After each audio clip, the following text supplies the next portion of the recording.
Hey everyone, Terry over here with another Guitarjitsu lesson. We're going to go deeper into the pentatonic scale today, and I know that I put this video out pretty quick after the other one, and I know that no one's probably really ready for this one, but maybe you are. In the last one we learned to recognize the shapes just by looking at them, as far as the 5 different boxes plus the number of the box.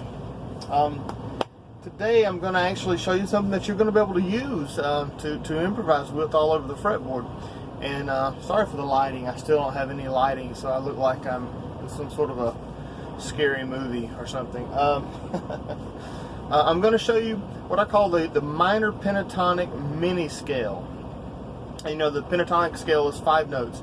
So this is going to be 5 notes, 3 strings worth of a box, and we're going to move it all over the neck. So here's the positions of the minor pentatonic mini scale. Okay, the red dots are the roots, and it could be anything, but this is the root. And this is the mini scale. 1, 2, 3, 4, 5, and then it starts back over with the root again. Now, I may not have taught this with the root scale from lesson 1, but this is the first position root scale. This is the second position, and it moves through the root scale until it comes back up here and ends. So this is the first scale root position. And this is the minor pentatonic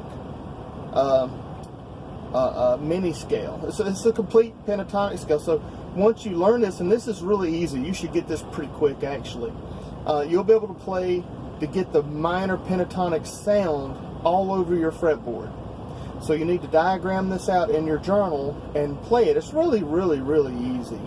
It's really easy. It's a 4-step and then a 2-step. 3 frets, 4 frets. Very simple. Let me show you the next position. Okay, here we have position 2. Now, I've just kind of slid this up, but this is where we ended up at the top of the last mini scale. And so here we are again. The exact same shape you just learned, except now because of the tuning being different on the B string, we're having to slide those notes up a half a step. So it's the same as the last shape, but now we're going to slide it up a half step. So I hope you can see that. That's position 2.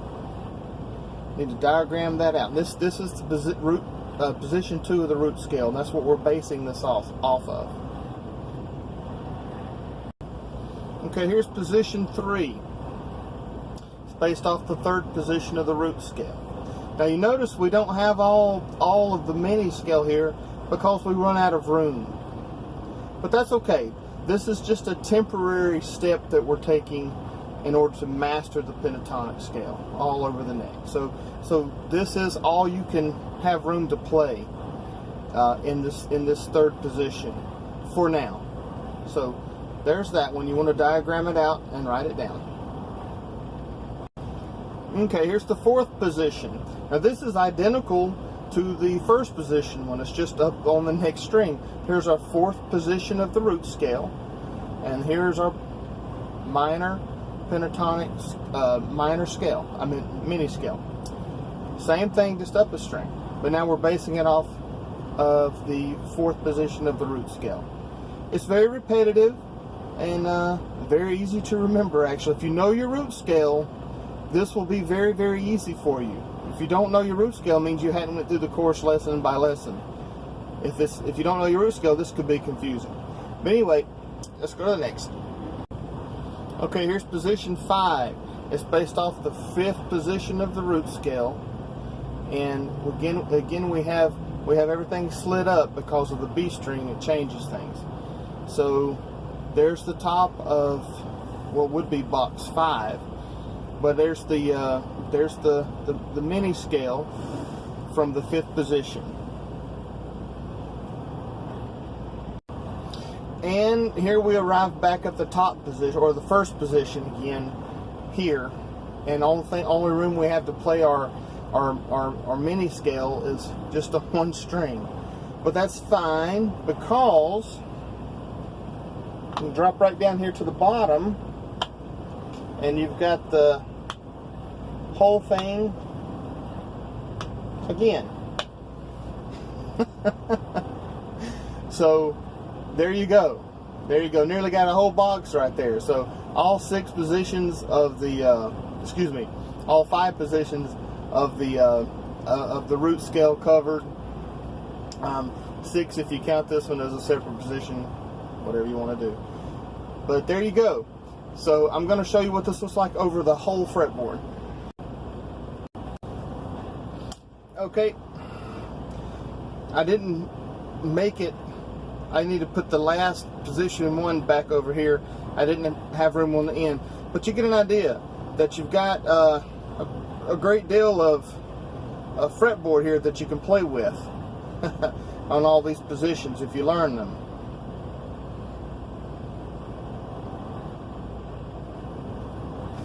I covered them all with my finger. But it's a pretty good bit of notes. And if you're thinking about trying to play in a key to jam with some friends or things like that, it's pretty awesome to have these notes to create with. You know, a mark of how good you are, or at least the mark that I think means you're good, is when you can make something sound good with just a few notes. You know, you don't have to just shred all the time. You can make something sound good with just a few notes. And this would be a really good practice for you, in just using a few notes to you know, jam over a track or with friends. Now, if you combine this, because you're placing these mini scales according to where the root note is, and your root positions of the root scale. Now, think about the progression fragment that I taught some lessons back, about how you come up with a progression fragment way you can find your chords, where all the chords are all over the neck when you're playing with a group. Well, now you can find all the notes, and you can start your scales from those notes, because you're starting the scale from every string on the guitar. So that if you put all this stuff together, it's going to give you a lot of power to come up with stuff, to be able to jam, and to be able to chord chase. The chord chasing is difficult for a lot of people, because instead of playing, say in the key of C, if you're playing a chord progression in the key of C, you just play the scale, C scale, the whole time. You could actually change your scale to match the chord that you're playing. And you could chord chase simply by knowing your progression fragment shape, which is in the past lesson, and by moving this starting note around in that little progression fragment, and you can actually change the pentatonic scale to match the chord being played very quickly and very easily with a little bit of practice. You combine all this stuff together, and that's what makes Guitarjitsu powerful, and it just is awesome, and it totally destroys the cage system and a bunch of these other. Now, I'm not out to destroy other systems. No, I'm not. I always say that, but I just think this is so much better than that. And I learned the cage system a long time ago and used it, and it was good for me. It was good for me.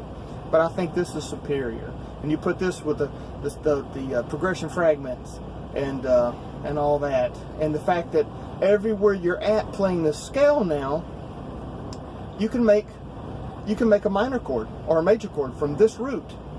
See? And then you start picturing your major and minor chords within the scale, and then you can play scale notes for your harmony.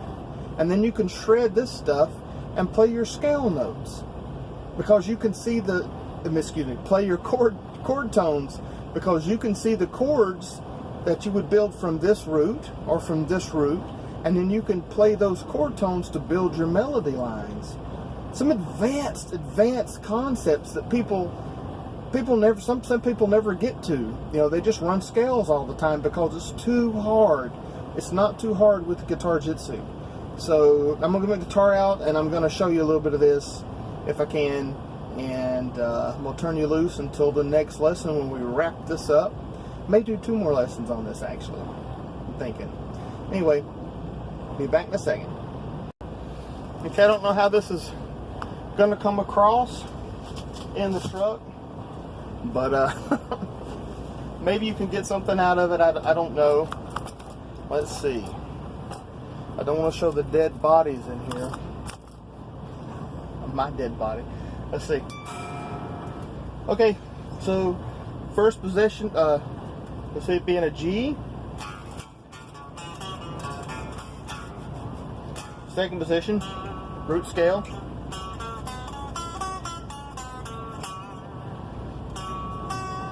Third position.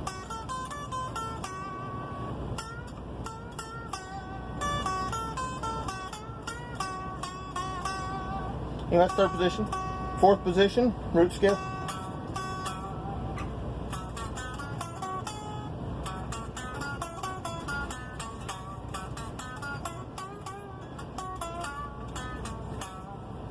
Fifth position.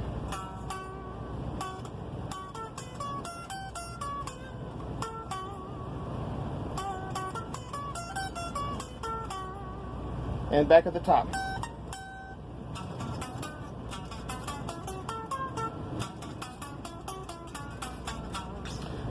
The way to practice this is work through your root scale. Start with the first, let's do it in A this time. Start with the first one and go up and back to the root. And then go to the second position and go. And then the fourth. Third, I mean. Fourth. Fifth. Just work up your root scale. And then when you get used to it, try, just like we did with root scale, try skipping. Try to go, there's the root, we're going to go to this one instead. And instead of going to that one, we're going to this one. And instead of going to this one, we're going to go up here. We're going to try to go up there anyway. Which is the top of that last one.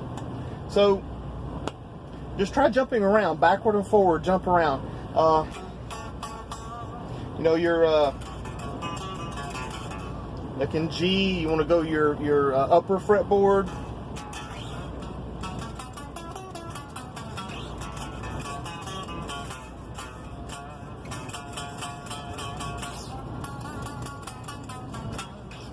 You know, so there's an idea. Move around your root scale.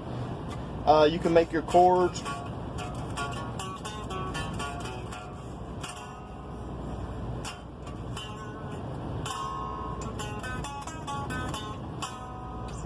The scale, the chords I taught in lesson 2. So practice moving up and down within your root scale, playing this mini minor pentatonic shape.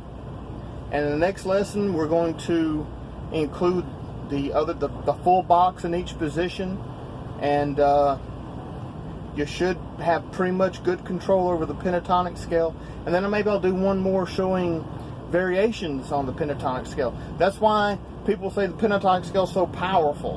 And one of the reasons they say it's powerful is because there's so many variations that you can do on it, so many extra notes and things that you can do with it.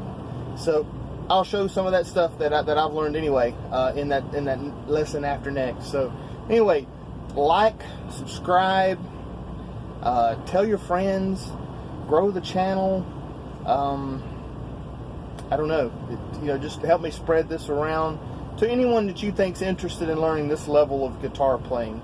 Now, a lot of people just want to learn to play note for note stuff, and there's nothing wrong with that. There's nothing wrong with just learning to play it, just learning to play songs and stuff, and that's great. This is for people who want to learn to improvise and to really understand the guitar, at least as well as I understand it. So, anyway, see you next time.